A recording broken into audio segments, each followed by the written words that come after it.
En este punto vamos a analizar el Imperio Carolingio. El reino franco. Pipino el Breve, hijo de Carlos Martel, que derrotó a las tropas musulmanas en la batalla de Poitiers en el 732, derrota al último rey franco e inicia la dinastía carolingia. Junto a su hermano Carlomán, gobernará los territorios francos. Uno de los momentos importantes fue la ayuda al Papa Esteban II contra los lombardos para expulsarlos de la península itálica. Además, cederá territorios al papado, constituyéndose así los estados pontificios. En la imagen aparece tanto Pipino el Breve como Carlomán, que gobernarán conjuntamente. Sin embargo, la figura más importante de la dinastía carolingia será Carlomagno, hijo de Pipino el Breve, y creador del primer gran imperio europeo, el Sacro Imperio Romano Germánico. Carlomagno expandió el imperio enfrentándose a germanos y musulmanes. Además, fue coronado emperador por el Papa León III en el año 800. Carlomagno fue el fundador del Imperio Carolingio, que más tarde, ya en plena Edad Media, se convertiría en el Sacro Imperio Romano Germánico. Por medio de conquistas territoriales y reformas internas, Carlomagno intentó restablecer el viejo Imperio Romano de Occidente y construyó los cimientos sobre los que se asentaría la Europa occidental de la Edad Media. El rey franco reforzó las relaciones con el papado y se convirtió en su protector. Tras ser coronado por el Papa en el año 800, consiguió ser el emperador de la cristiandad. Su imperio abarcó Galia, Germania, Italia, norte de Hispania y las Marcas orientales. La capital de este gran imperio será Aquisgrán. El palacio de Carlomagno en Aquisgrán. La corte franca era nómada, y los reyes se desplazaban por el reino según requerían las circunstancias. Hacia el 790, Carlomagno, rey de los francos, decidió instalarse en una residencia fija para gobernar su imperio. El lugar elegido fue Aquisgrán, en el centro de los territorios bajo dominio carolingio. Allí había unas fuentes termales, alrededor de las cuales había crecido una ciudad romana, que fue destruida en el siglo IV por las invasiones germánicas. El complejo que mandó edificar Carlomagno incluirá también las antiguas termas, que quedarán al este del conjunto. El arquitecto, Eudes de Metz, conservó el trazado de las antiguas calles romanas. Así, el palacio se inscribe en un gran cuadrado de 20 hectáreas de superficie, atravesado por un eje norte-sur, Cardo, y por otro este-oeste, decumano, siguiendo el urbanismo romano. Al norte se ubicaba la gran sala de la Asamblea o Aula Regia, que ya no existe. A Carlomagno le sucede Luis el Piadoso, 814 al 840. Con Ludovico Pío comienza la decadencia. A su muerte, sus hijos pelean por el imperio. A través del Tratado de Verdún, en el 843, dividirá el imperio en 3 partes. En la parte occidental reinará su hijo Carlos el Calvo. La parte central, donde se encontraría la capital Aquisgrán, quedaría para Lotario, mientras la parte más oriental, incluyendo a Sajonia, frontera con Estrasburgo, sería el reino de Luis el Germánico. Después de esto, comienzan las segundas invasiones. Vikingos, sarracenos y magiares fragmentarán Europa en nuevos reinos. La organización política del Imperio Carolingio. Se trata de una administración imperial. El gobierno estaba en manos del emperador y la corte. Se gobernaba en el palacio. Los cargos más importantes del palacio serían el chambelán, que dirigía el palacio como el antiguo mayordomo, caso de Pipino el Breve y que luego se convertiría en rey, mariscal, que es la máxima autoridad militar, canciller, que redactaba los documentos, conde de palacio, que era el jefe de los funcionarios, y el tribunal palatino, que administraba justicia.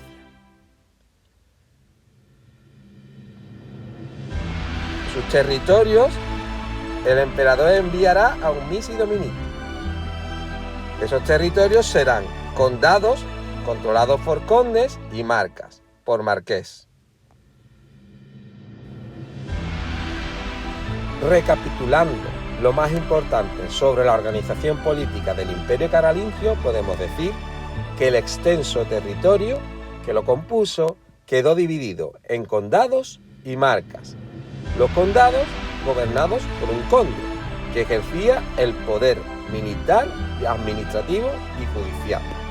Las marcas, gobernadas por un duque o un marqués, eran zonas defensivas, fronterizas. Fue el caso de la marca hispánica, con condados como Besalú, Rosellón, Barcelona, Sobrarbe, Ribagorza, etc. Tanto al marqués o duque como al conde lo controlaba el missi dominici. En cuanto a la economía carolingia, podemos decir que la agricultura era la principal actividad económica. Los señoríos territoriales, que fueron cedidos a los señores, se dedicaron plenamente a la agricultura. Por lo tanto, las ciudades desaparecieron. Los señores se fueron a residir a las villas con los campesinos. Esto supuso un decrecimiento del comercio, que no fue importante en Europa, debido a que la mayoría de las residencias estaban en el campo. Hablamos, por tanto, de una economía de autoabastecimiento. Sobre la sociedad carolingia podemos decir que la población, la mayoría, vivía en el campo. Asistimos, por tanto, a una ruralización. El mundo se volvió rural. Los siervos, los campesinos trabajaban para un señor. Permanecían adscritos a la tierra. Surgirá así el feudalismo, una organización política, social y económica. Se establecerán las relaciones de vasallaje. En próximos vídeos profundizaremos sobre ello.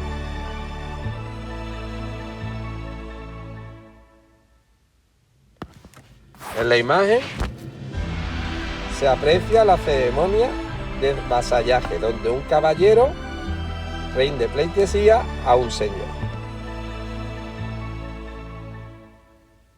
En la imagen de la derecha se produce el Immixtium Mani, el acuerdo o la firma simbólica del acuerdo de vasallaje.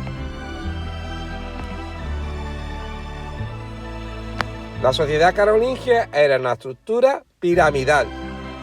La parte más baja, la mayoría de la población, estaba formada por bajo clero, campesinos y siervos. La diferencia entre estos era que los campesinos eran libres y tenían sus tierras. Los siervos permanecían adscritas a ellos. Un segundo escalón para los caballeros simples y los ricos hombres, en este momento escasos, dedicados sobre todo a la artesanía y el comercio. El segundo escalón más alto sería el alto clero y los grandes señores feudales. Y por último, el rey o emperador.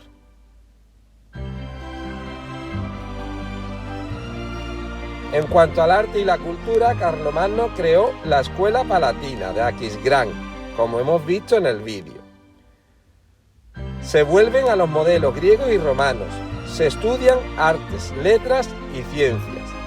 Los principales edificios construidos son religiosos, residencias o palacios y edificios para la administración política.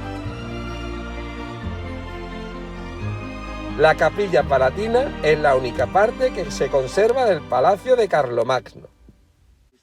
Y al sur, la Capilla Palatina, con su estructura poligonal, que actualmente forma parte de la Catedral de Aquisgrán. Entre ellas se extendía una larga galería porticada. Aunque el aula regia o sala de la asamblea no se conserva, se sabe que estaba inspirada en la Basílica de Constantino, en Treveris, que tenía 2 filas de ventanas y 3 ábsides, uno en el lado oeste y los otros 2 en los lados norte y sur, mientras en el lado este había una torre adosada con forma de fortaleza, donde guardaban los archivos y el tesoro. Un edificio rectangular con 2 plantas se levantaba en el lado oeste de la galería. Este gran porche se utilizaba como puerta principal de acceso y cuerpo de guardia. La rivalidad con el Imperio bizantino empujó a Carlomagno a construir este suntuoso palacio, del que únicamente se ha conservado la capilla. El palacio escenificaba el poder imperial, el aula regia representaba el poder civil y la capilla palatina el poder eclesiástico. Ambos edificios estaban conectados por la amplia galería fortificada de unos 100 metros que recorría el eje norte-sur del complejo, uniendo ambos poderes. Para la administración de sus amplios territorios, Carlomagno contaba con la delegación de una serie de condes y prelados que eran recibidos en audiencia en el aula regia. Aquisgrán fue la residencia de la corte franca y también fue el centro del resurgimiento cultural y artístico que caracterizó ese período de la historia en Europa. Bajo el auspicio del emperador, se escribieron e iluminaron códices, se tallaron piezas en marfil, se realizaron trabajos de orfebrería, se construyeron bellos edificios y también escuelas y bibliotecas. El imperio de Carlomagno fue la mayor entidad política y territorial en Europa desde la caída de Roma 3 siglos antes. Los principales elementos de la arquitectura carolingia son claras influencias bizantinas e islámicas. Se construyen muros de sillerías y ladrillo. Triunfa el arco de medio punto. Y se impone la planta basilical para las iglesias, excepto en la capilla palatina.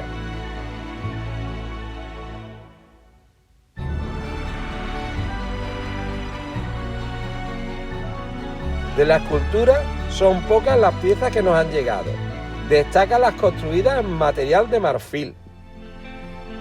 En pintura destacan las miniaturas para decorar los libros. Otras técnicas empleadas en el arte carolingio serían los mosaicos y orfebrerías, fundamentalmente empleadas para libros, relicarios y frontales.